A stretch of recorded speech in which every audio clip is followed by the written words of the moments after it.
Bayern comes knocking officially with first contacts for Dusan Vlahovic, and then I dropped Alberto bomb yesterday in regards to Antonio Conte and Cristiano Giuntoli. I'm going to elaborate on that today. This is the AJC. I'm Alberto. Like the video, subscribe to the channel. Now, let's rock. All right, we're going to kick things off with an award being won by Juventus player, and that is Niccolò Fagioli winning the best U23 player in Serie A. And if you go check out the official post on Twitter, get ready to see the tears flowing like a river from rival fans, and that makes the award that much sweeter to see. All right, so congratulations to Fagioli. Miretti, the reports today suggest that Juventus is looking at loaning him out next season. I've said for a good portion of this season that I think him going out on a one-year loan would do a lot in terms of his progression. Fans were upset by that. They want to see him stay and remain at Juventus and see a loan move as a negative. I want to know what you think about it. I don't think it's a bad thing, but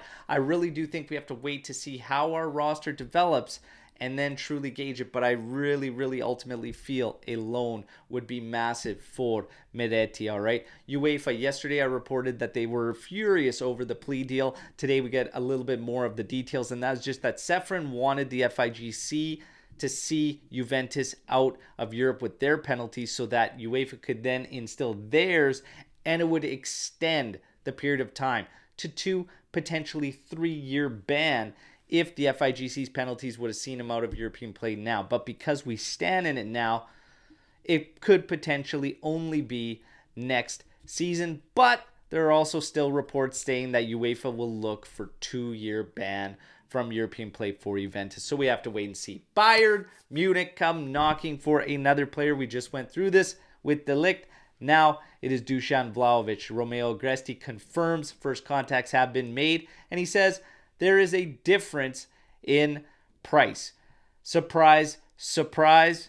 No, not at all surprised, all right? Now, the rumors in the headline suggest that Bayern came in at 60 million euros, but take all that with a grain of salt. They don't actually know what they offered or whatnot, but Romeo Agresti says there is a difference in price. For me, Juventus has this player locked in until 2026. If you want him, pay up. I would be extremely furious if Vlahovic went for anything less than 95 million euros. I think we should push for 100. And if you don't want to pay up, then see you later. Simple as that. We have the leverage. We have him locked into 2026, all right?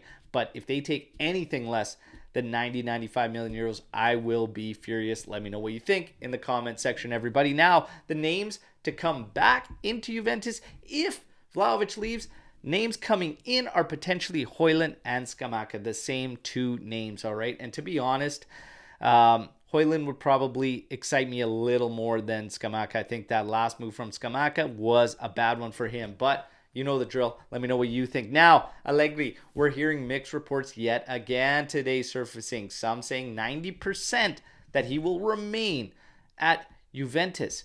And the others stating that, like Mirko Di Natale says, talks with Tudor's entourage have not been denied from Juve's side. And then we get, of course, to my source, Lafont, who has been very good so far. Very good so far. When we reported that Conte, Spalletti, and Tudor were the 3 coaches at the top in the mix for the Juve gig, but he said he would bet his money on Conte at that exact moment that we tweeted that out, and I put that out over social media and videos and whatnot.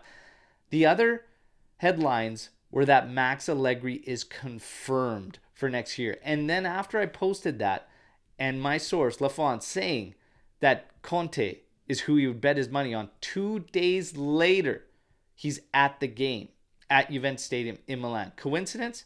Maybe, but maybe not. Maybe not. So he drops this bomb on me yesterday around 4:30 my time, and he says Conte is the guy, and he is convinced that he's been the guy for a while.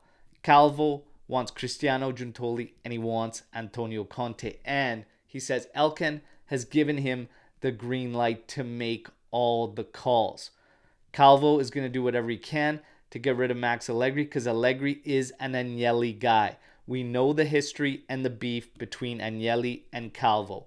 Calvo is driven to be the guy that turns it around after Agnelli, and he wants to do it with a guy that flipped Agnelli the bird last time he was in the stadium with Inter, Conte. That's what he wants. He is driven to succeed at Juve, to see it be the guy that turns it around after Agnelli. He continues that. Elkan given him the green light, all right?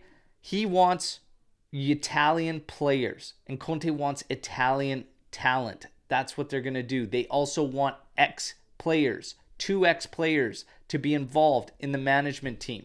When you get to the names in the mix, ADP, Del Piero, Marchisio, Chiellini.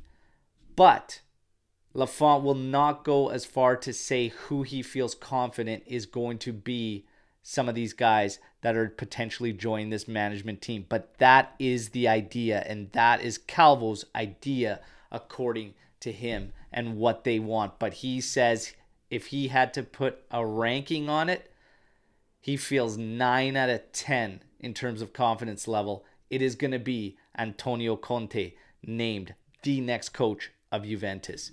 That's all I have for you, everybody. All right, I hope you enjoyed the video. Like the video, subscribe to the channel, but most importantly, it's been amazing mixing up with you guys, okay? The engagement's been incredible. Let's keep it going today. Let me know what you think. I still personally feel that it's going to be Tudor. I still feel it's going to be Tudor, but Lafont is telling me, put your money on Conte. Let me know what you think. Let's mix it up in the comments section, and I'll be back tomorrow with another daily update video. Fino alla fine, Forza Juve.